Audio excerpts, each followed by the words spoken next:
Malik Carrington hadn't set foot in a nursing home since his parents died, yet here he was, watching a nurse make his stone-faced grandfather smile.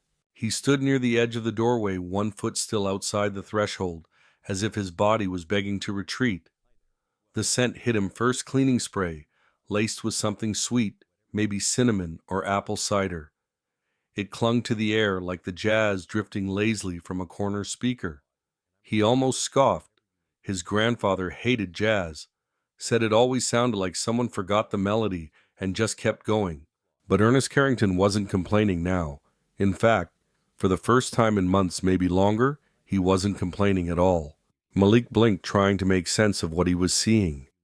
His grandfather, a man known in both business and bloodline for his steel resolve and blunt tongue, was leaning slightly forward in his recliner. A woman young, maybe early 30s, with warm brown skin and thick braids twisted into a bun, knelt beside him. She was holding up something, a faded photograph perhaps. Her voice was soft but animated, her hands moving gently, adjusting the knitted scarf around Ernest's thin shoulders. Malik wasn't close enough to hear every word, but he caught the rhythm. Light, unhurried, like someone telling a bedtime story to a friend they respected. Then came the unthinkable. Ernest chuckled, a quiet rumbling thing, but real. Malik froze. His mind reeled, flashing back to the last board meeting, to the headlines about his public breakup, to the icy silence in Ernest's hospital room after the scandal broke. His grandfather hadn't smiled then. He barely spoke. And yet here now he did, because of her. The nurse looked up, noticing the movement by the door. Their eyes met. Hers were steady, curious, not the least bit starstruck. He stepped fully into the room. "Mr. Carrington," she said simply, rising to her feet. She didn't sound impressed or intimidated, which struck him more than it should have. "Malik," he corrected.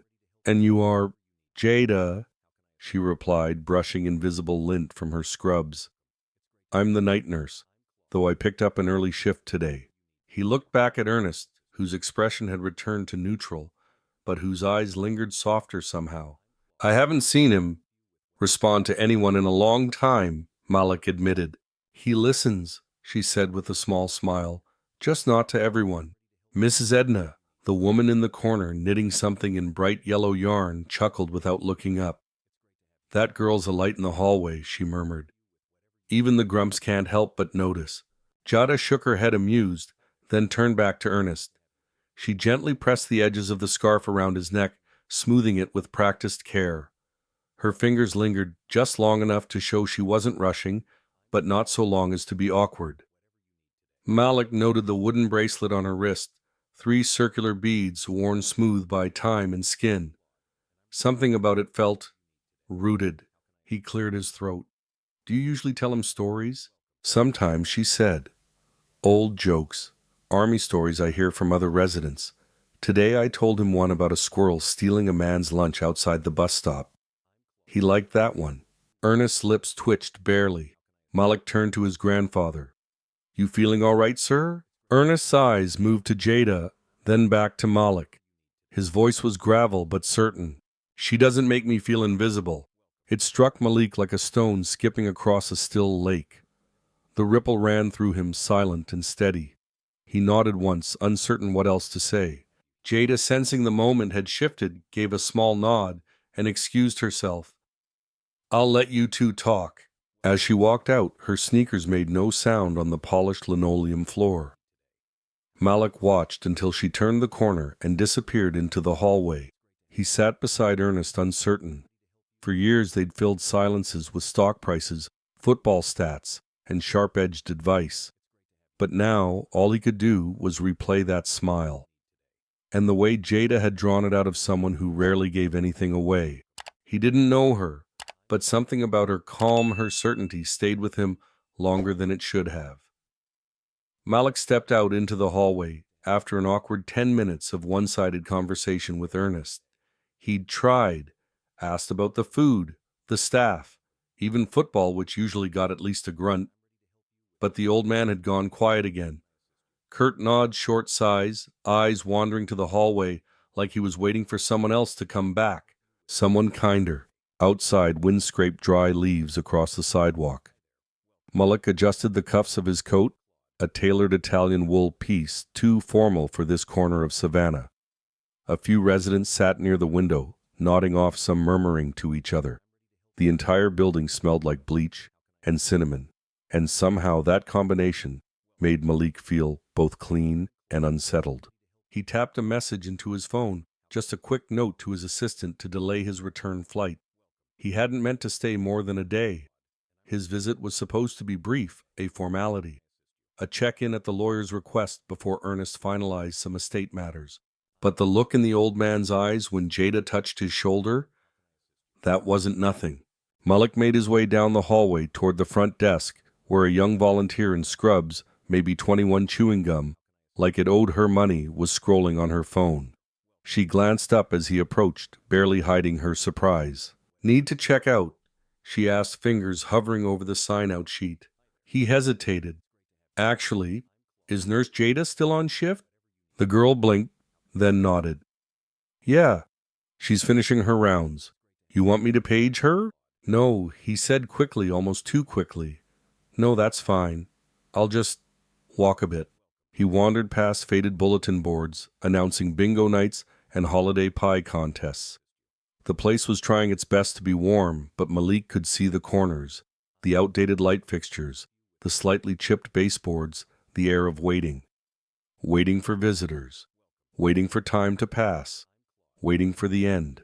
He passed a small common room, different from Ernest's, where a woman in a wheelchair was trying to teach a man to play dominoes.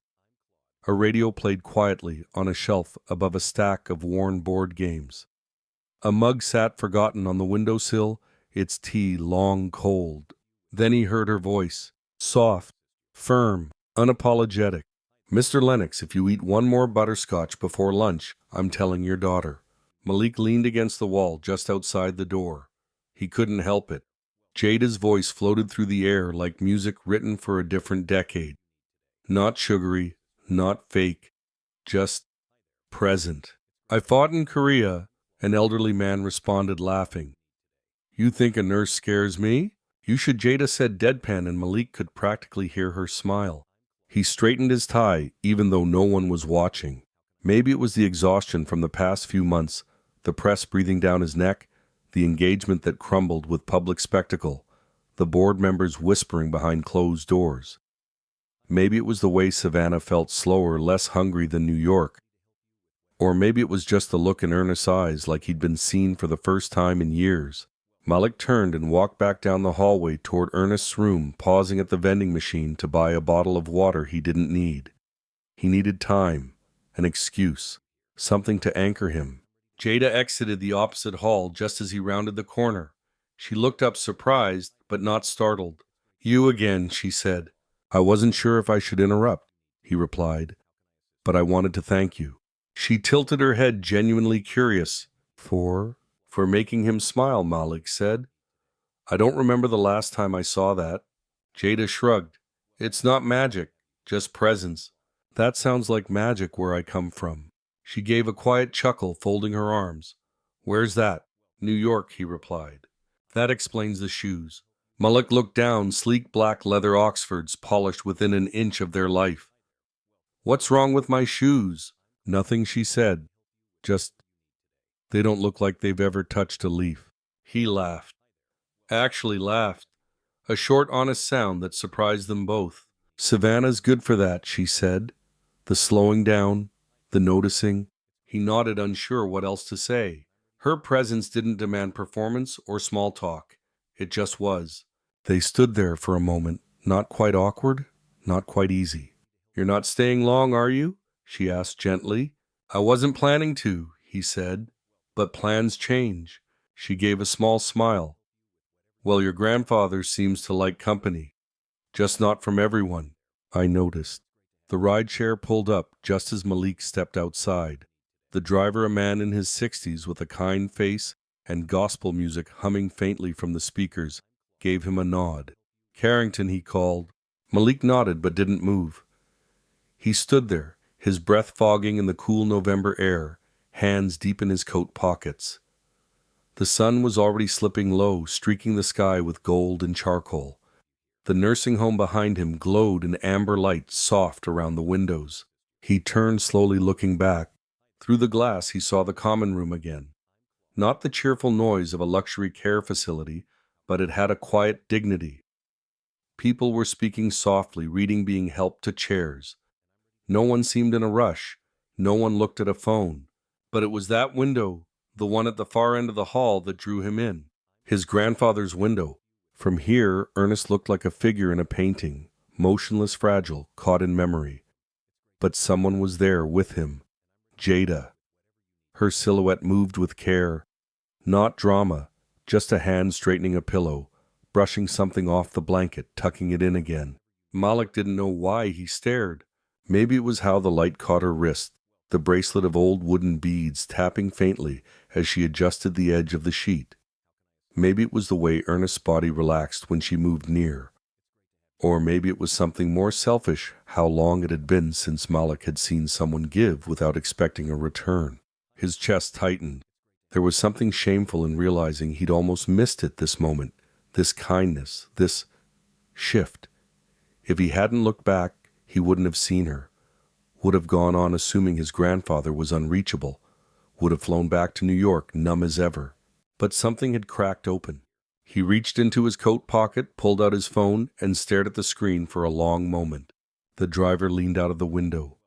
"Sir, you coming?" Malik didn't answer immediately. Instead, his thumb hovered over the screen. He opened his assistant's contact and typed 2 words. "Extend my stay." Then, without looking up, he hit send. The car door remained open, but Malik took a slow breath and stepped back from the curb. Behind him, the nursing home stood still, unchanged. But something inside had shifted. Not the building. Him. Malik thought his family built legacies. But all he saw in Pinewood Haven were moments built on kindness. That thought clung to him as he trailed a few quiet steps behind Jada Robinson the next morning. She hadn't seen him yet. She wasn't the type to expect an audience. The old canvas tote on her arm had Savannah Reeds printed across it, already sagging with fresh produce. He watched as she moved through the Saturday morning farmer's market like she'd been part of it since birth. Jada paused at a flower stand. "These are beautiful, Miss Rhonda," she said, fingers brushing over a cluster of zinnias. "You're outdoing yourself." Miss Rhonda, a thick-waisted woman with silver curls tucked under a Braves cap, beamed. "You're the one making these flowers smile, baby." Jada laughed. The sound was soft, real.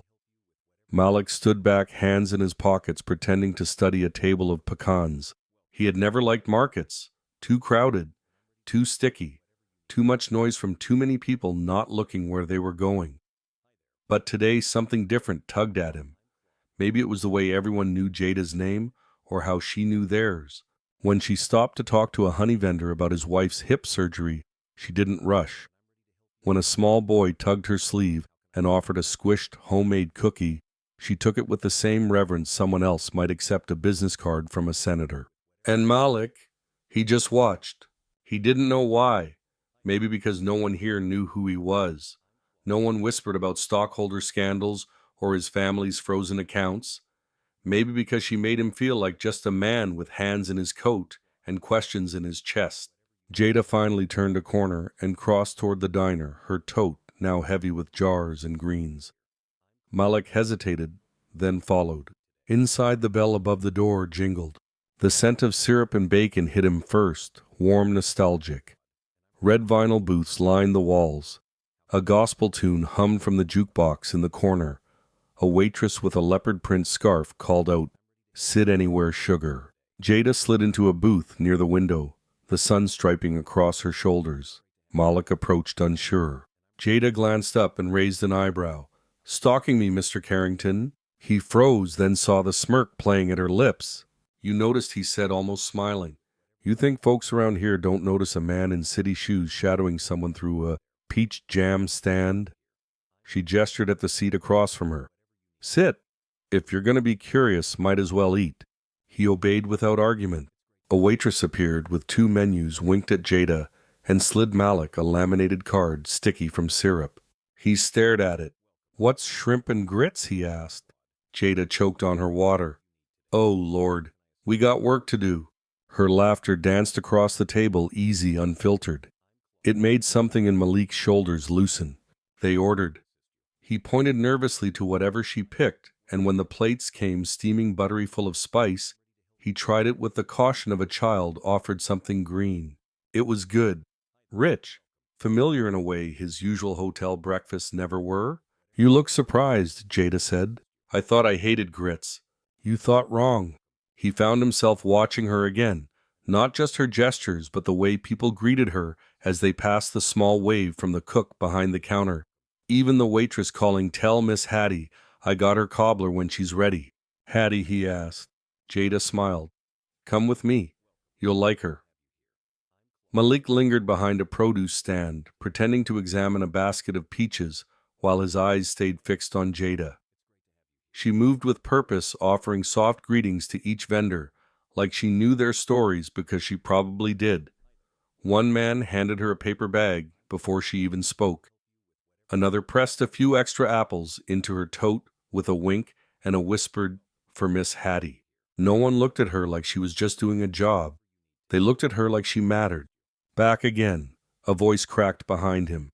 Malik turned to find an elderly woman in a wheelchair shaded by a broad straw hat, peering up at him like she could read straight through the suit he'd finally abandoned for jeans and a button-down.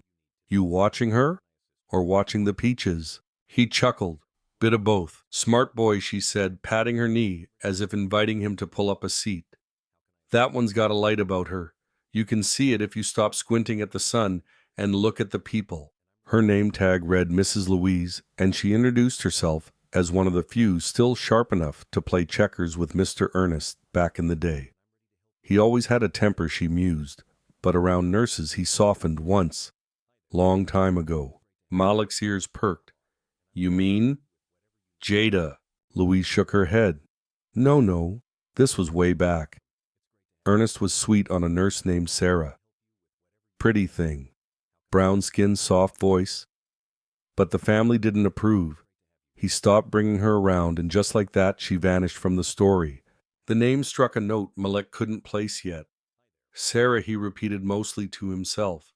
He watched Jada help an older man lift a crate of sweet potatoes into his car. Her laugh drifted back to him like wind chimes, natural and unforced. When Jada finally turned and saw him, her expression didn't flicker with surprise or suspicion, just curiosity. You stalking me, Mr. Hoodie, she teased. I was going to say it's a small town, but yeah, probably stalking. She smirked and adjusted the weight of her grocery bags. Help me carry these, stalker. They walked in a companionable silence toward a nearby diner. The neon sign above read, Gladys's Diner, home of the best grits in Georgia. Inside it smelled like hot butter and nostalgia. A gospel tune hummed low from the jukebox as they slid into a booth. So is this where you bring all your mysterious out-of-town visitors? Malik asked. Nope. Just the charming ones with too much cologne and a wallet that screams, not from around here. Jada replied, teasing but kind. He laughed and glanced at the laminated menu. What shrimp and grits? Her eyes widened. You've never had shrimp and grits? I'm from up north. We do bagels. She raised a brow. Then today's your salvation. While they waited for food, a commotion near the window drew their attention. Hattie had entered with Tasha beside her, pushing the wheelchair with practiced ease. Jada waved. Over here? Hattie's eyes lit up like she'd spotted a long-lost relative. There's my baby girl, she called, arms outstretched. As Jada helped seat her, Tasha remained standing, arms crossed. Her gaze flicked from Malik to her sister, then narrowed. You the man who's been sniffing around? She asked, blunt as brass. Jada hissed, embarrassed. It's fine, Malik said, offering a small nod. I get that a lot. Well, get this, my sister's got a soft heart and a full plate. Don't play. Malik met her stare with one of his own, softer but firm. I won't. Tasha looked unconvinced but slid into the booth across from them anyway. Hattie had already begun rambling about how shrimp today wasn't as good as it was in '56, and how she once danced with a trumpet player from Ray Charles's band. Malik listened with genuine interest, especially when Hattie fished into her purse and pulled out a small yellowed photo. This, she said, sliding it across to Malik, is your granddaddy before he put on that stiff tie and forgot how to laugh.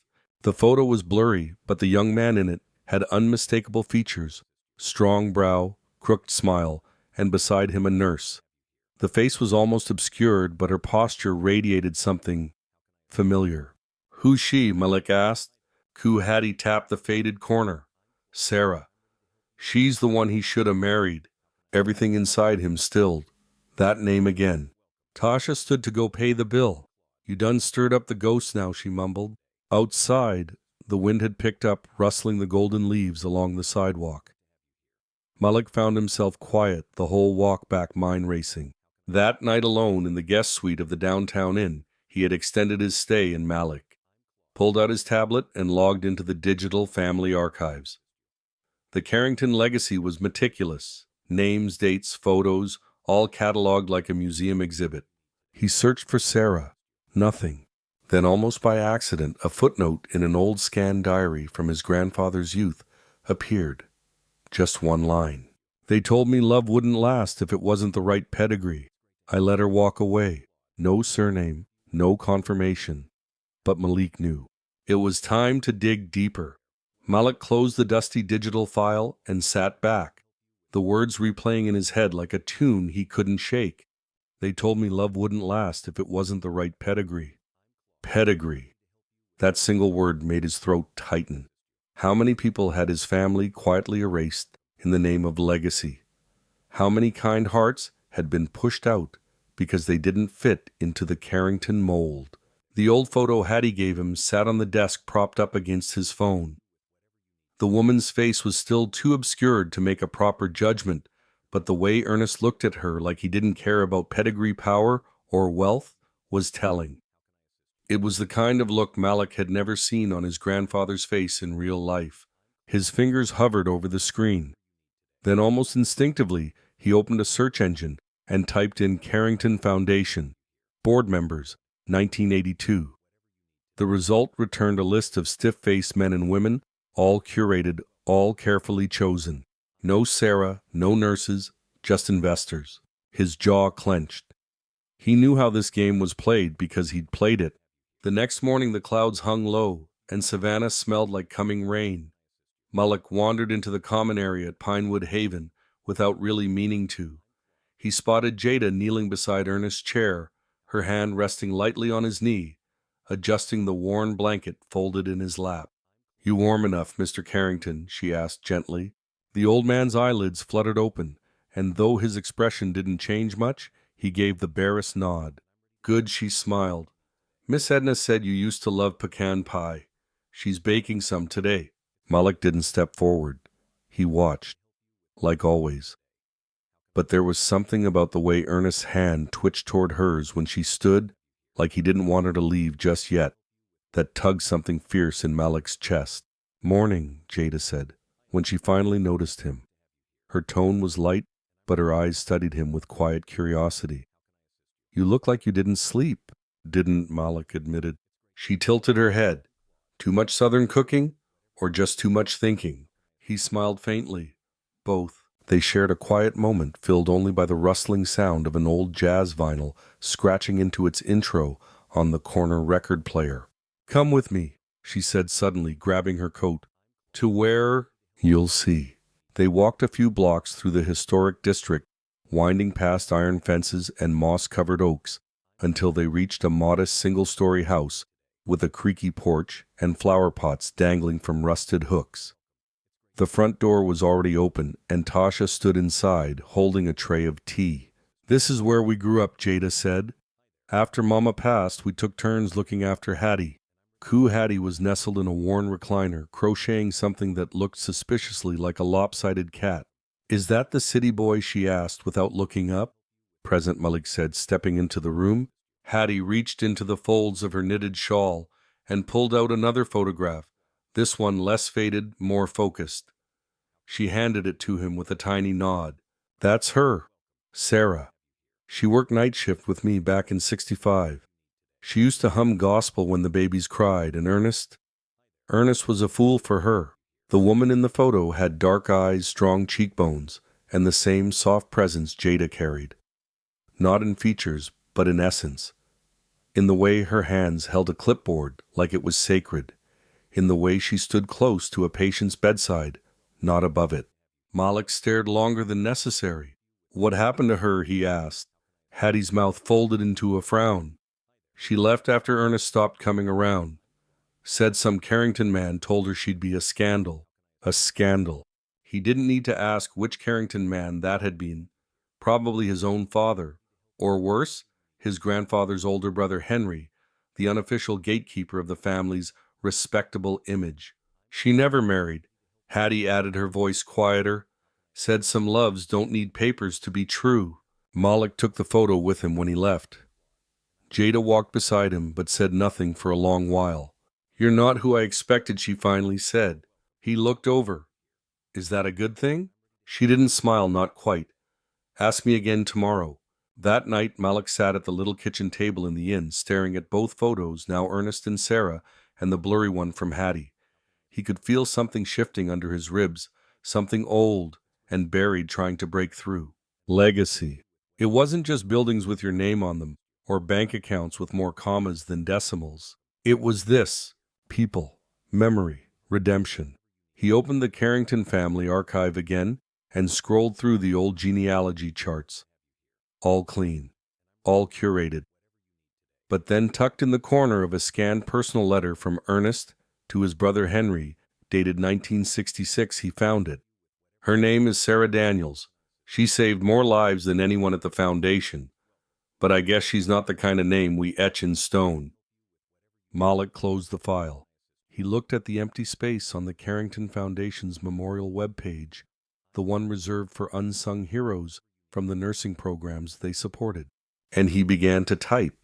Jada didn't trust men who asked too many questions, but this one kept showing up with soft eyes and coffee he didn't know how to order. She watched him now crouched awkwardly in the corner of the community center's pantry, trying to figure out which shelf held canned corn and which one held soup. He'd insisted on helping, which was already suspicious. Men like him didn't usually volunteer to sort through expired tomato paste for the sake of the neighborhood food bank. You know you're supposed to face the labels outright, she called from across the room. Malik turned, holding a dented can of black beans. Is there a system? Yes, the so people can see what they're grabbing system. She smirked. He chuckled genuinely this time and turned the can the right way. The pantry smelled of cardboard floor cleaner and cinnamon air freshener someone had taped to the wall. Jada's sleeves were rolled up, her hair tied back, and even though it was near freezing outside, the tiny space was warm with movement and purpose.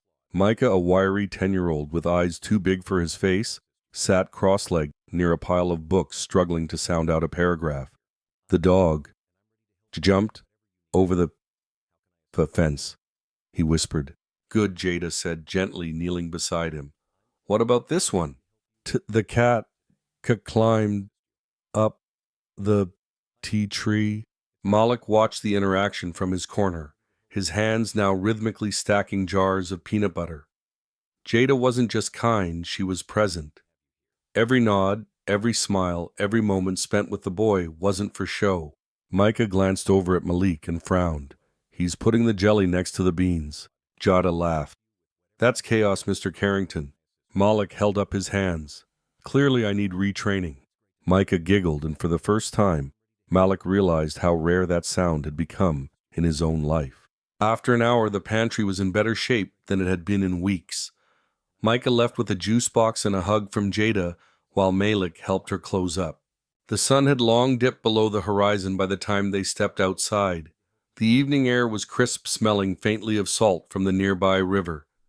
Jada pulled her coat tighter, her breath fogging in front of her. Thank you, she said quietly, not looking at him. Most folks say they'll help. You actually showed up. Malik shrugged. I wanted to.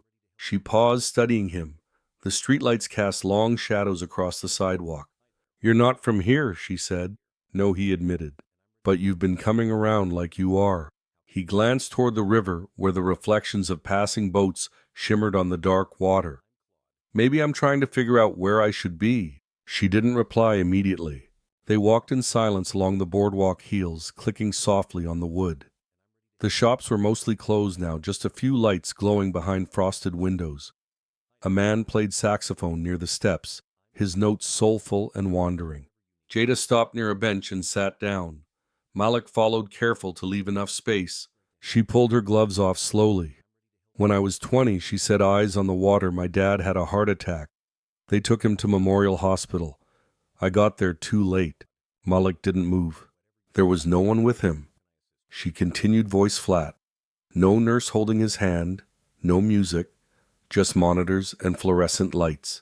He turned toward her, but she kept her eyes ahead. I sat in that room afterward, holding his cold hand, thinking, if someone had just been there, maybe he wouldn't have been so scared. Her voice cracked. I promised myself I'd never let anyone I cared about die feeling that alone.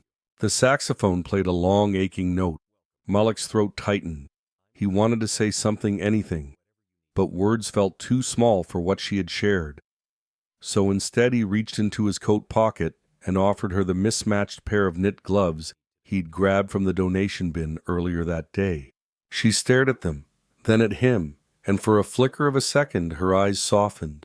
You're ridiculous, she whispered. Sometimes, he said, but I'm here. She didn't put the gloves on, but she didn't give them back either. Jada's hands moved gracefully as she pointed out each letter in Micah's favorite picture book, her voice a warm stream of encouragement. Malik leaned against the doorframe of the community center classroom, arms crossed, watching the way she crouched to meet the child's eyes, how her patience never wavered. Micah, no older than 7, grinned wide every time he sounded out a word, right, his small fingers gripping Jada's with pure trust. Malik hadn't meant to linger. He was supposed to be organizing cans in the food pantry, but this felt more important. She made something mundane feel sacred. He stepped inside quietly, making sure not to disrupt them. The soft tap of his shoes on the linoleum made Jada glance up, a brief flicker of surprise crossing her features. But she didn't tell him to leave. Instead, she gave a small nod, as if his presence wasn't entirely unwelcome. Do you want to help, Mr. Carrington? She asked softly. He blinked. I was just... He scratched the back of his neck. Sure. What do I do? Micah beamed. You can be the word checker. Jada handed him a second copy of the book and pointed. Just follow along and make sure Micah's not skipping the tricky ones. He took the book like it was some ancient artifact, his fingers stiff and unsure. He hadn't read with a kid in ever, really. But as Micah read out loud, Malik found himself mouthing the words silently, keeping pace, occasionally murmuring a soft, yep, or got it, when the boy looked up for approval. By the time they finished, Jada stood and brushed invisible dust from her jeans. He's getting better, she said with a quiet pride. It's because you're good at this, Malik said before he could stop himself. Jada blinked, caught off guard. At what? He shrugged, making people feel like they matter. There was a long pause. Something unspoken passed between them. Then Jada cleared her throat. Come on, pantry needs stocking. They worked in silence at first. The pantry was tucked behind the kitchen, a narrow space with metal shelves and boxes stacked high. Malik opened a box of canned corn and started lining them on the shelves, trying not to bump into her every 5 seconds. She moved with a practiced rhythm, and he tried not to drop anything. You've never done this before, have you?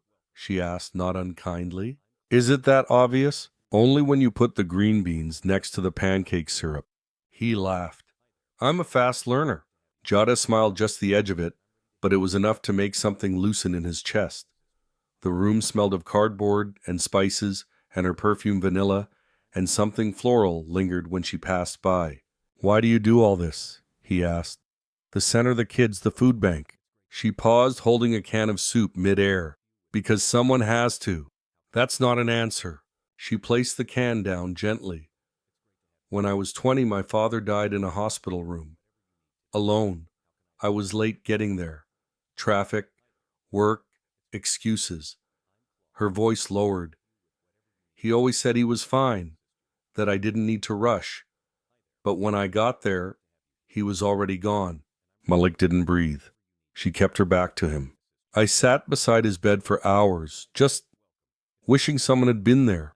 A nurse, a janitor, anyone, just to hold his hand so he wouldn't be afraid. I'm sorry, he said quietly. That's why I became a nurse, and that's why I stayed in this town. I want to make sure no one else dies feeling invisible. He looked down at the can in his hand. Tomato bisque. Suddenly meaningless. I didn't know, he said, his voice uneven. You weren't supposed to. She turned finally, arms crossed, not angry, just raw. You walk in here with your pressed shirts and expensive shoes, asking questions with no real reason. I don't know who you are, Malik, but I know pain when I see it. And I see it in you, too. He couldn't look away. I used to think I could fix everything, he admitted. With money, plans, strategy. But then I saw my grandfather smile because of you. Not because of anything I did. Just you. Jada's expression softened. He smiled because someone saw him. That's all anyone wants. A quiet fell between them, not awkward but full. After a long moment, she said, Come on, help me carry these boxes out before my sister thinks I kidnapped you. He grabbed 2 crates and followed her into the hallway. She already doesn't like me. She doesn't know you. Do you? She didn't answer. That night, long after the center closed and Jada drove Micah home, Malik returned to Pinewood Haven alone. He brought an old photograph of Sarah, his grandfather's lost love, that he'd printed after hours of digging through digital archives. The woman in the photo wore a nurse's uniform, her smile wide, a dimple in her right cheek. Ernest was asleep when he arrived, soft snores rising and falling in rhythm with the oxygen machine. Malik moved slowly, gently placing the photo in a simple frame and setting it beside the medals. Then, for the first time, he pulled out a razor and shaving cream. It was awkward, hesitant, but he did it hand steady as he cleaned up the white stubble on his grandfather's chin. When Ernest stirred, blinking in confusion, Malik whispered, It's just me. I figured you deserved to feel human again. Ernest didn't speak, but his eyes locked on the photo. A single tear slid down his cheek. Outside, the wind rustled through the bare branches. Malik stared through the window, unsure what had shifted, but knowing somehow something had. The shaving cream trembled slightly in Malik's hand as he stood over his grandfather. The old man sat upright in the reclining chair near the window. Eyes shut, breathing even. Evening sunlight leaked through the blinds, casting golden slats across Ernest's wrinkled face. For the first time, Malik noticed how fragile the old man looked without the shield of his silence. He dipped the razor gently and ran it across his grandfather's jawline. The soft scratch of the blade felt oddly intimate, like a son rediscovering a father through time and guilt. Ernest opened one eye briefly, but said nothing. Then he whispered, She used to hum when she did this. Malik paused, hand midair. Sarah. Ernest gave a slow, knowing smile. Malik didn't press further. Instead, he reached into his coat pocket and pulled out the photo he'd found Sarah in a crisp nurse uniform standing beside a younger Ernest outside a field hospital. He placed it on the nightstand without a word. When he was done, Ernest looked 10 years younger, or maybe Malik just saw him differently now. Outside, the air was turning sharp. Leaves skittered across the pavement as Malik walked briskly back toward his rental car. His phone buzzed. A text from an unknown New York number flashed across the screen. Landing tomorrow morning. We need to talk. Whitney. He stared at it for a long moment. Then, almost without thinking, he looked up toward the nursing home window. Jada's silhouette moved behind the curtain, fluffing Ernest's pillow again. She didn't know who he really was. Not yet. He sighed. Not tonight, he muttered and silenced his phone. Malik wasn't sure why he was there, but as the church choir hummed softly and Jada passed him sweet tea, he felt oddly home. The folding chairs creaked under shifting bodies. Children chased one another between tables, draped in mismatched cloths, floral stripes, faded holiday prints. A long buffet line groaned under the weight of baked mac and cheese, glazed hams, sweet potato casseroles crowned with toasted marshmallows, and peach cobblers that sent cinnamon steam into the air. Someone passed Malik a plate heavy with food he hadn't asked for, but didn't refuse. He stood awkwardly at the edge of it, all still unsure where to sit, until Edna waved him over with her good hand. "Ain't nobody gets out of Thanksgiving without a chair, baby. Park it here." He obeyed, nodding politely, his crisp flannel shirt already too warm in the room full of bodies and slow-spinning ceiling fans. Across the table, Jada moved easily among her people. She wore a soft cream cardigan and jeans, her hair pinned back with a silver clip shaped like a leaf. She laughed with the choir director, helped a man with a walker navigate the line, and still somehow managed to refill Malik's glass without him noticing. "This is real," he murmured. Beside him, Mrs. Edna smiled. "Honey, this is Savannah. This is us." The room quieted just a little when Micah stood, his paper clutched tight in two trembling hands. Jada gave him a nod from the side, and the boy cleared his throat. "I want to say thank you," Micah began, eyes scanning the crowd. "Thank you, Miss Jada, for teaching me the letter M. And thank you, Mr. Malik, for helping me spell my name right." A ripple went through the room. All eyes turned toward Malik, who froze for a beat. Jada's gaze met his soft, amused, proud. He nodded once, a small smile forming. Micah beamed and scampered off to his seat. And just like that, something inside Malik clicked into place. After Micah's moment, the potluck flowed like honey, slow, warm, sweet. People ate refilled plates, leaned into conversations that drifted like jazz on a quiet night. Laughter rose like steam, and Malik found himself drawn into it without even trying. He passed napkins, helped carry an extra chair to a table, refilled Jada's lemonade before she asked. At some point, someone dimmed the lights a little, and the choir near the front began humming softly. "His eye is on the sparrow" floated into the air, half hummed, half sung, like a prayer wrapped in comfort. The room shifted, less festive, more sacred. It was time. Jada stood up beside a tall man with a clipboard. She tapped the mic gently, her voice low but clear. "It's our tradition," she said, "to end the night with a gratitude circle. Doesn't matter if it's your first time or your 50th, if you've got something to give thanks for, we'd love to hear it." Chairs scraped. A hush fell like a blanket pulled over the room. An elderly woman stood first. "Thank you to whoever brought the lemon chess pie. Reminded me of my mama." A teenager raised her hand shyly. "Thank you to Miss Jada for making me feel safe when I came out to my aunt." A man in overalls said, "Thankful my truck finally started this week, and thankful for the man who gave me a jump. He knows who he is." Malik watched, his heart tightening. One by one they spoke, not in grand speeches, but in fragments of real life. It wasn't about perfection, it was about presence. Then Hattie stood up, cane in one hand, eyes bright under her Sunday hat. "I'd like to thank Miss Jada," she said, her voice soft but steady, "for giving my Harold a reason to smile before he passed. He ain't smiled like that since 1998, I swear on my dentures." Laughter broke through tears. Jada reached over and touched Hattie's arm. "That was all Harold." "No, honey," Hattie whispered, "it was you." Malik didn't realize he was holding his breath until everyone turned toward him. It was his turn. He felt the weight of it pressing into his chest. He stood slowly. I didn't grow up around tables like this," he began, voice a little rough. "My family built legacies, companies, buildings, but I never saw anything built like this." He looked around the folding chairs, the mismatched dishes, the way Edna leaned into Micah's shoulder like he was her own. "I want to say thank you for letting a stranger pull up a chair." A silence followed, not awkward, but full. Then came soft applause. Malik sat down slowly, his pulse skipping like the hymns that played in the background. He didn't notice that Jada had moved closer until her fingers brushed gently against his hand. She didn't say anything. But for the first time, she didn't pull away. The circle eventually broke, laughter and small conversations rising again.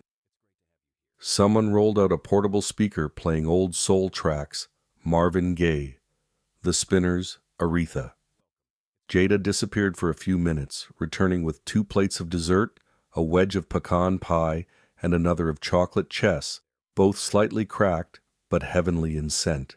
"You're officially part of the Leftovers Club now," she said, handing Malik a plastic fork. "Is there a badge?" She smiled. "Nope, just crumbs on your shirt." They stood near the corner of the room, a little removed from the noise. For a moment, Malik let the music wrap around him, like a memory he didn't know he missed. Jada leaned on the edge of the folding table, licking a bit of chocolate from her thumb. "I don't get this," he said softly. She glanced at him. "What?" "This rhythm. How you make space for everybody. Even me." Jada shrugged, but there was a tremble behind it. "You show up. You help Micah. You bring store-bought pie without shame. That's something. Does it really matter?" Her eyes found his sharp and searching. "People don't stay just because you're kind, Malik. They stay because you matter." That silenced him, and it stayed with him deep in his bones as he helped fold chairs and stack plates and say goodbye to people whose names he had just learned but somehow already cared about.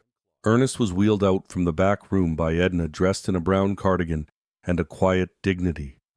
He nodded once to Malik, nothing more, but it was enough to warm something unexpected inside him. He helped Jada carry a tub of leftover green beans to the fridge in the kitchen. The overhead light flickered slightly, casting her in a soft golden hue. She turned, wiping her hands, and for a second, they just stood there. The moment between them was quiet, unplanned, like the first notes of a melody neither had heard before. And then, the doors at the front of the hall creaked open. The sound of heels, sharp, deliberate, expensive, clicked against the linoleum floor, slicing through the warmth like glass cracking over fire. Conversations faltered. Heads turned. Malik's breath caught in his throat. Standing there in a fitted ivory coat heels that gleamed like polished steel and hair pulled into a sleek bun was Whitney Sloane. Her voice rang out like it belonged to another room entirely. "Well, this is quaint." Whitney never knocked, especially not on doors she assumed were already hers. She walked across the community center floor with the grace of someone who knew the spotlight had never left her, only paused. Her heels clicked in sharp rhythm as Malik stepped forward, his mouth parting in quiet disbelief. Jada stood to the side, still holding the half-empty bowl of green beans. Her smile faded into something unreadable. Malik, Whitney purred, brushing a strand of hair back as if she were on a red carpet. "You're a hard man to find." "Savannah." "Really?" He cleared his throat, eyes darting toward Jada. "Whitney, what are you doing here?" She didn't answer him. Instead, her gaze swept the room, pausing on the folding chairs, the half-melted pies, the mismatched linens.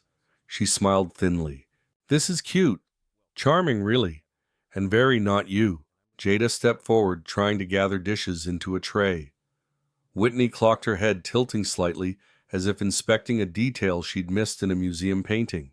"Oh," she said, voice dripping with performance. "You must be one of the volunteers. It's lovely how you all do this little thing for the holiday." Malik's jaw tightened. "This is Jada. She works here." Whitney's expression didn't change, but the tone shifted. "Of course she does." The air grew heavier. Jada didn't speak. She only nodded, lips pressed together, then quietly excused herself, disappearing into the kitchen. Malik followed, but Whitney caught his wrist with a polished hand. "Malik," she whispered sharply, "we built an empire together. Don't let a town with one traffic light make you forget that." He stared at her, heart pounding. "It's not the town I'm remembering." The back porch behind Hattie's house glowed with low-hung string lights and the soft flicker of citronella candles. The rain hadn't started yet, but clouds hovered above like unspoken thoughts. Jada sat on the wooden steps, arms wrapped around herself. The soft hum of cicadas gave rhythm to the silence between her and Malik, who sat just a step above her.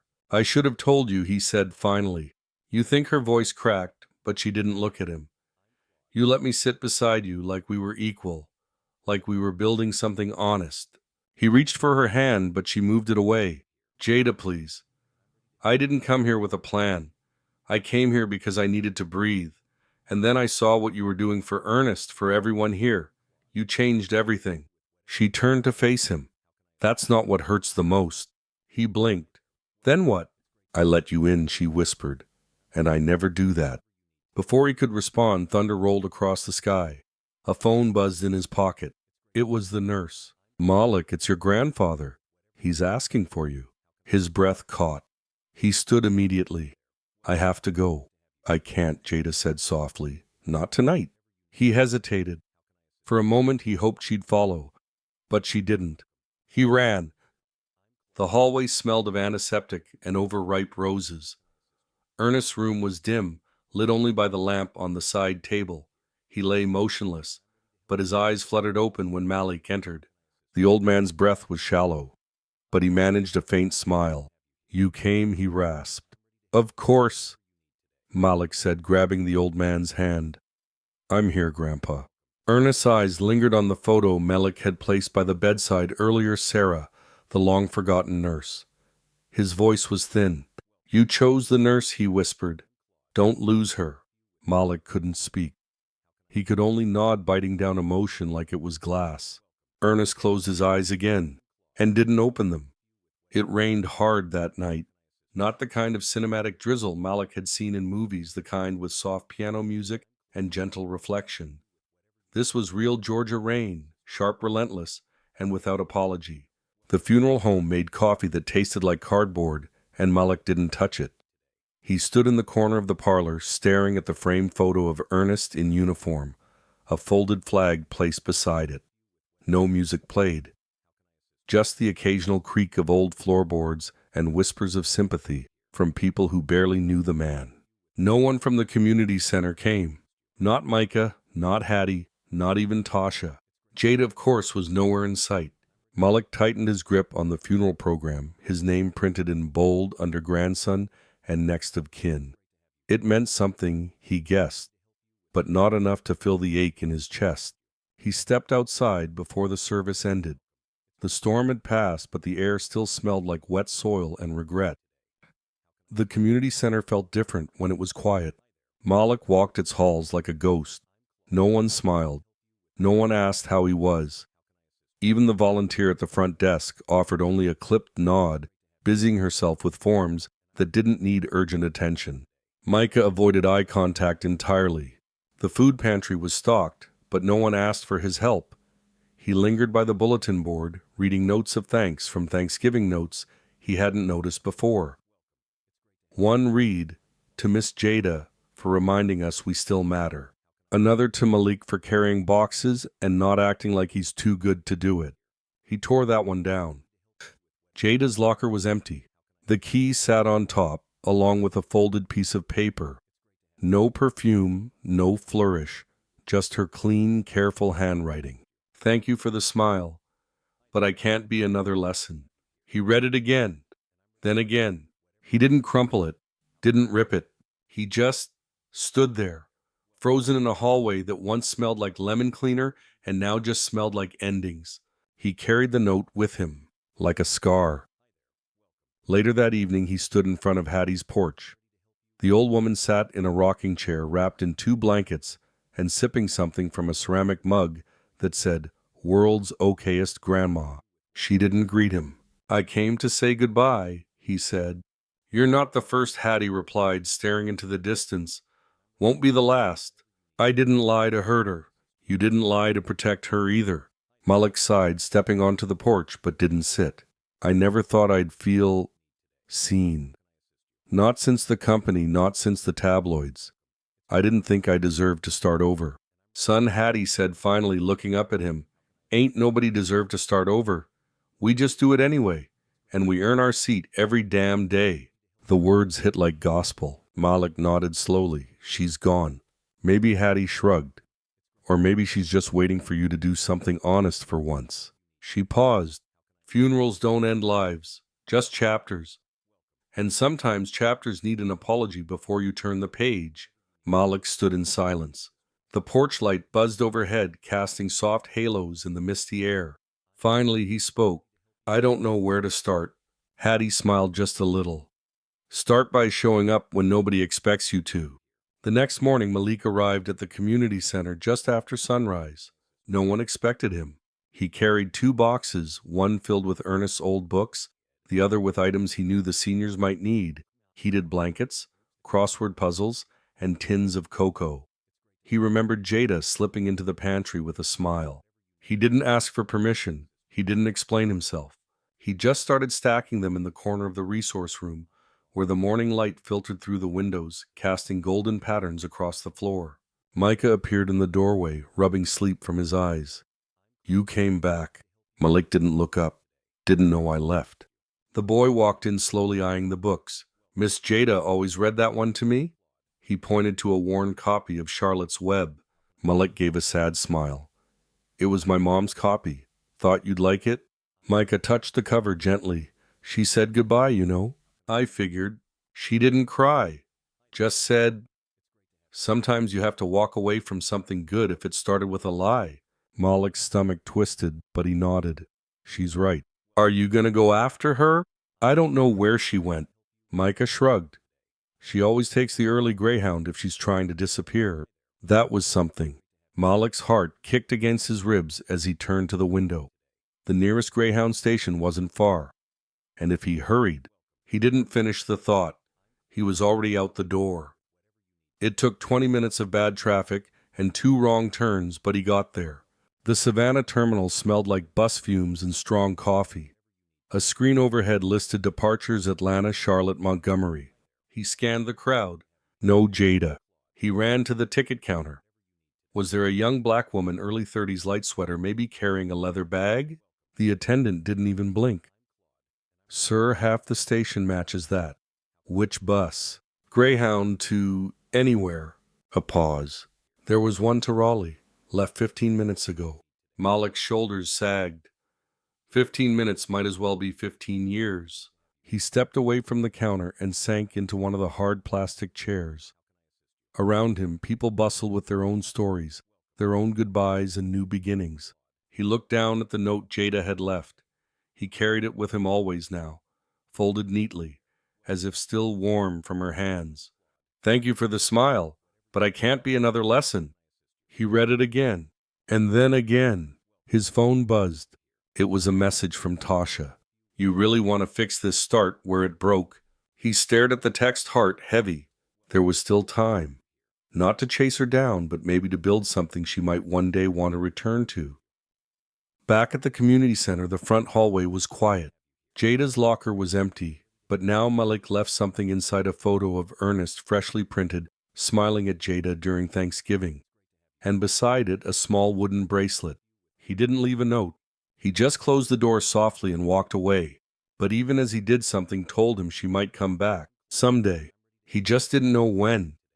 It wasn't on a boardroom slide or Forbes cover, but this, Malik thought, this is legacy. The wind in Savannah had turned sharper in December, the kind that made your breath visible and your words quieter. Still, the community center's small garden brimmed with people bundled in coat scarves, and a quiet reverence that didn't need to be spoken aloud. A folding table draped in a simple burgundy cloth held cups of hot cider and trays of cornbread. To the left, a modest wooden podium stood in front of a newly turned patch of earth. Just behind it, a small stone plaque had already been set. He smiled because she cared. Ernest Carrington. Malik stood at the edge of the garden, adjusting the sleeves of his wool sweater. No suit, no watch. Just a man trying to make peace in a space that had once made him uncomfortable to exist in. People moved around him, elders who remembered Ernest from his army days, nurses from Pinewood Haven, church members from the choir.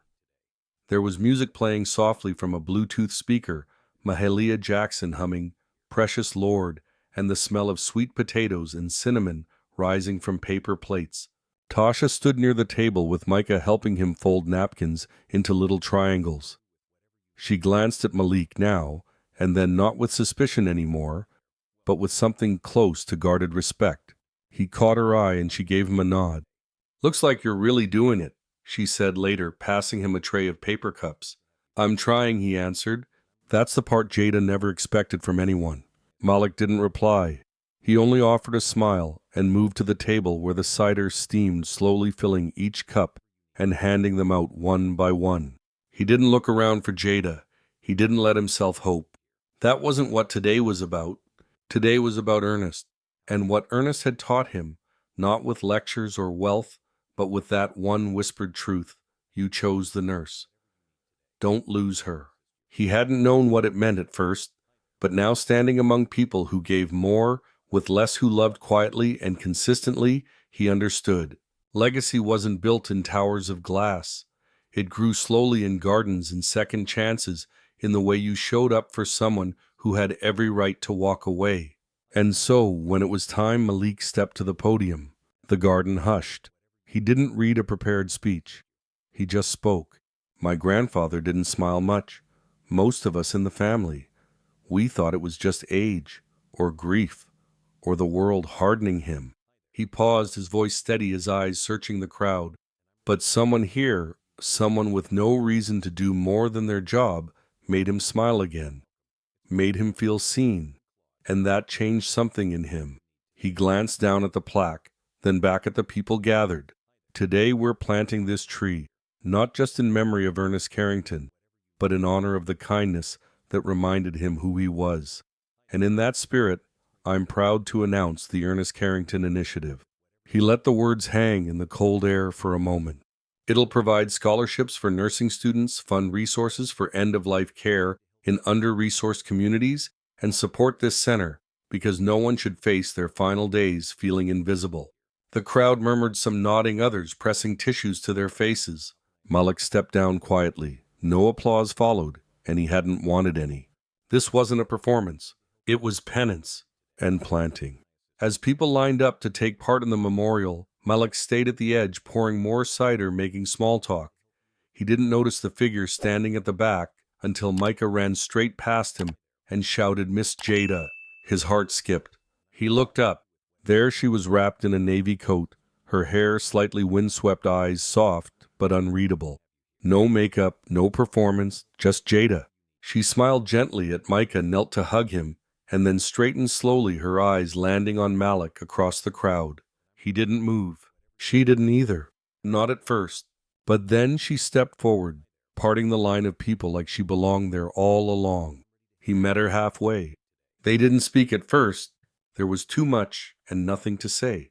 Then Malik handed her a pair of gardening gloves. Jada slipped the gloves on without a word.